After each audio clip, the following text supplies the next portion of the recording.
Hi guys, it's Jess from Honest Fiction, and welcome back to my channel. In today's video, I'm going to be sharing my May wrap-up.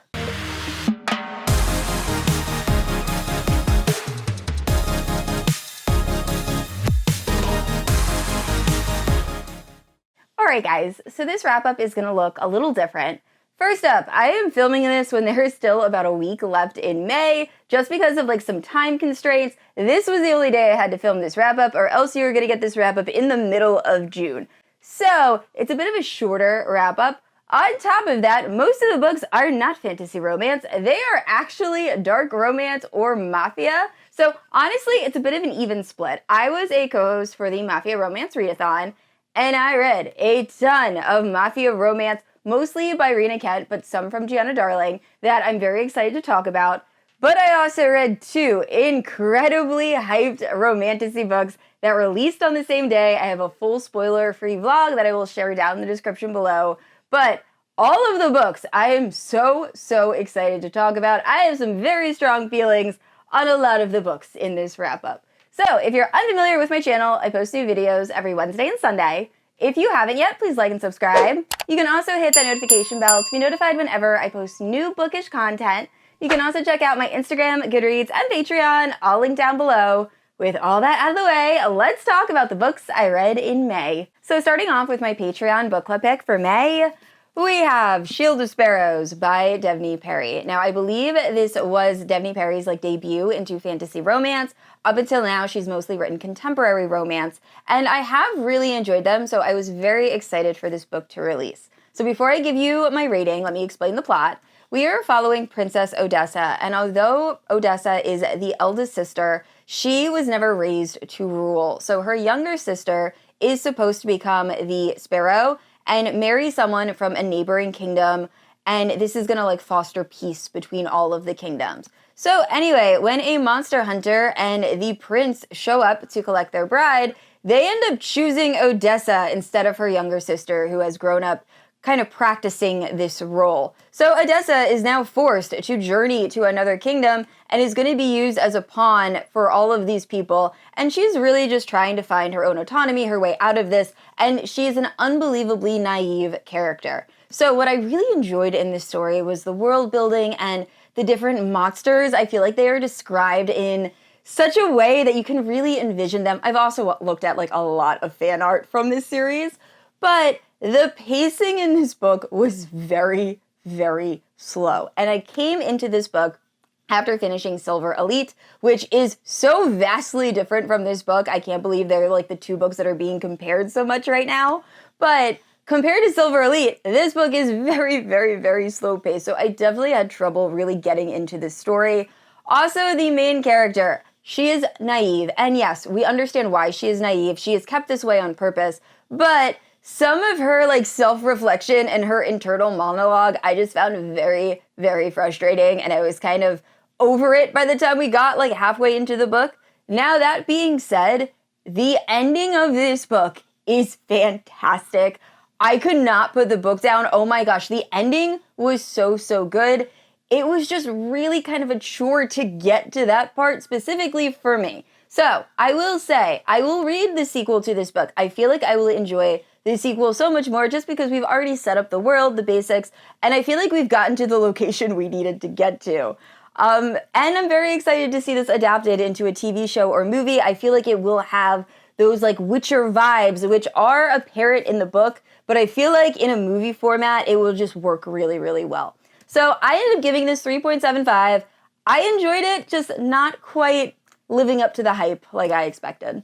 And next up, I read Lady of Ashes, which is the third book in the Lady of Darkness series that I am currently hosting a read-along for over on my Patreon. So we are up to book 3. If you're unfamiliar with the Lady of Darkness series by Melissa K. Roehrich, we are following Scarlet. When she was a baby, her and 2 other young girls were adopted by the Assassin Lord and trained to be amazing assassins. So now she wants to get revenge on the Fae Fire Prince, who she believes killed her family, and the Assassin Lord knows this information, but he's holding it over Scarlet's head in order to control her. That is until he decides he needs someone killed right away, so he gives her the name of someone and says, hey, if you kill this person, I will give you all of the information that you are searching for.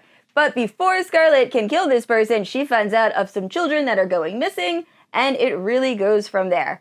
Now, unfortunately, the first book, I love the first and second book. This third book is unfortunately my least favorite so far in the series, and mostly it has to do with characters. I'm going to try to keep this spoiler free, but there are a lot of characters introduced in book 1, and not overwhelming, but just a decent amount.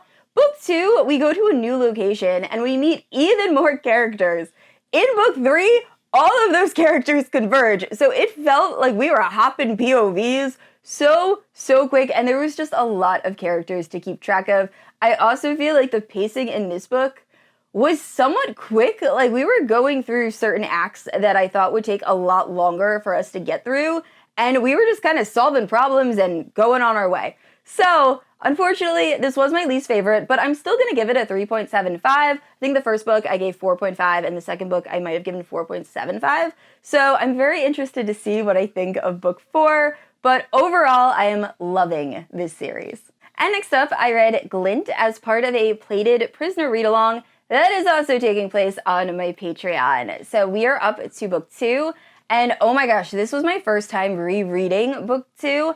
I forgot how much I love this series. I'm also absolutely loving doing it as a read-along with my patrons and my friends, just having the live shows and getting to watch everyone experience this series for the first time. We have a lot of new readers, but also make predictions and guesses, and just watching RN as she grows, and I'm loving this read-along. So thank you so much, Jess, for recommending that we start this. But if you have not read this series yet, highly recommend joining our read-along over on Patreon.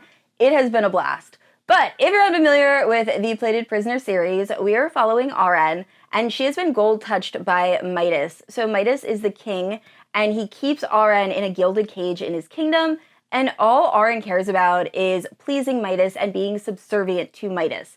But everything changes when she is forced to leave her gilded cage, and book 2 pretty much starts up where Gild, the first book, ended. We're following RN as she has to navigate kind of all of these different people and make her own decisions, and I just love book 2 so much, and I am so excited to read book 3. I'm also so excited to see my patrons' reactions to book 3. It's gonna be really fun. But anyway, I hope you join us if you have never read the Plated Prisoner series before. And that brings us to Silver Elite, which is an adult dystopian romance, and I have a lot of thoughts. So starting with the plot. In the story, we are following Ren, and Ren lives in a world where having psychic abilities is a death sentence, and unfortunately, Ren has one of the strongest psychic abilities there is. So she's been living in hiding, but she is eventually captured and forced to go to this elite training program where she will try to take down this regime from the inside. But in order to do this, she's going to have to keep her powers hidden and lie to absolutely everyone, even a charismatic commanding officer that seems to be able to see through her. Now, everyone was comparing this book and Shield of Sparrows when these books dropped because they dropped on the same day and they were both incredibly popular romances. Now, I honestly had no idea this book was releasing and I knew nothing about this. Shield of Sparrows I had been waiting for. It was one of my most anticipated releases. So I did go into this blind. I also thought it was fantasy romance because there has been some misinformation about what this book was. It is very much a dystopian romance. It does have a lot of those fantasy romance tropes that we love, and I feel like that's why it kind of got miscategorized in a few videos. But either way, I liked this book. I thought the pacing was perfect. I immediately felt connected to the story, and I was invested. It was very quick. I read this book in about 2 days. I enjoyed the magic. I thought it was interesting. Now, I've seen a lot of people discussing if it's dystopian enough to warrant a good rating. I'm not even really going to touch on that. I feel like I just am rating based on my enjoyment of this book. And just based on my enjoyment and vibes, I'm giving this a 4.5. And that might make me a bad reviewer. So be it. I had a fun time with this book. Now, there's also a lot of questions concerning the author of this book. I have no idea. If it comes out it's someone controversial, then we can deal with that when it happens. I do kind of question why this person doesn't want to attach their name to a book, but also, pen names have been around for a very long time, so if this person doesn't want their name being released, that's fine, let it be private. I'm not going to hate on this book for being written by a controversial author until I actually know it's written by a controversial author. Until then, I enjoyed it. So overall, take this review with a grain of salt. I know this book has very, very mixed reviews, but I had a very fun time with it. All right, so the rest of the books in this wrap-up are all Mafia romance. So starting off, we have My Dark Fairytale by Giana Darling. In this story, we are following Guinevere, who is searching for a bit of freedom from her strict parents, so she goes to northern Italy, where she meets Rafael Romero, who she does not realize is actually one of the most deadly men in northern Italy, and it's their romance. So I was so looking forward to this book. Unfortunately, this was probably one of my least favorite books I read during that readathon, and I thought this was supposed to be a Cinderella reimagining.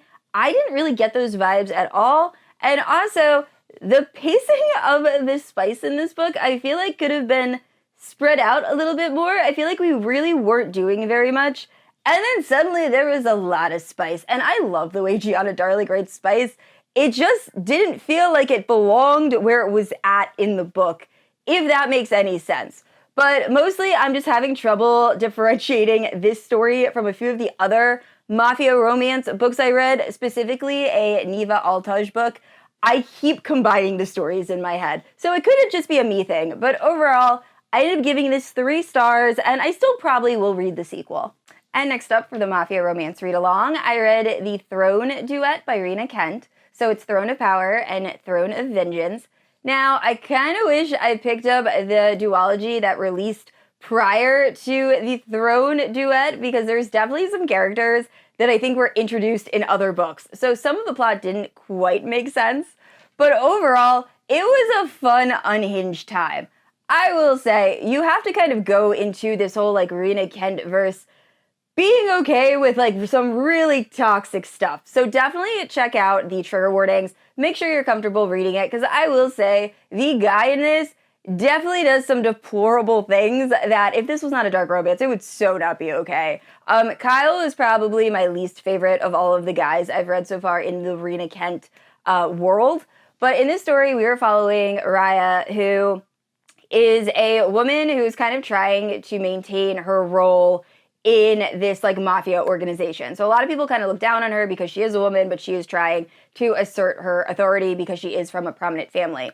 But anyway, she finds out that she has to get married in order to keep her position, and she ends up marrying Kyle, who actually was once her bodyguard that she had a bit of a crush on, who ended up just fleeing in the middle of the night without saying anything. So it's their romance. It is wild. It is unhinged. I had a good time with it. I think I gave the first book 3.75 and the second book, I think, also 3.75. So overall, they were a fun time. Just definitely some issues with the plot and some things that went down. And last up, I read the Deception Trilogy by Rina Kent. So Vow of Deception, Tempted by Deception, and Consumed by Deception. And this trilogy takes place after the events of the Throne duology. I will say, this series is bonkers in the best way. It is completely unhinged. I loved it. So I gave all the books different ratings. The first book, 4.5 stars. Second book, 3.75. And then the last book, also 4.5. I had a fabulous time, but please check trigger warnings. This series is not going to be for everyone. It was, when I say unhinged, I mean unhinged. But essentially, the plot is we're following this girl who is homeless and really down on her luck, and she ends up getting picked up by this mafia guy who says, hey, you look exactly like my wife who has recently passed away.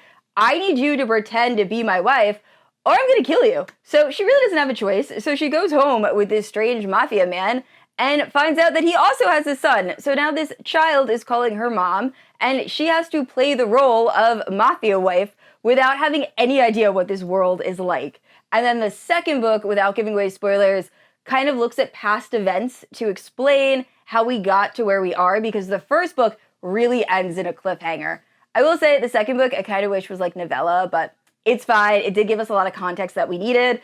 And then we jump right back into the action in the third book. So I do plan on eventually reading all of Rina Kent's Backlist. Let me know down in the comments which book is your favorite. All right, guys, those are all the books I read in May. Please let me know down in the comments below if you have read any of the books I mentioned. And I'd like to say a special thank you to my Paladin protectors, Amanda, Jess, Christy, Kat, Leslie, Lotta, and Spoon. Thank you guys so much for supporting my channel. And I said this already, I post new videos every Wednesday and Sunday. And if you haven't yet, please like and subscribe. I will see you all next week. Bye.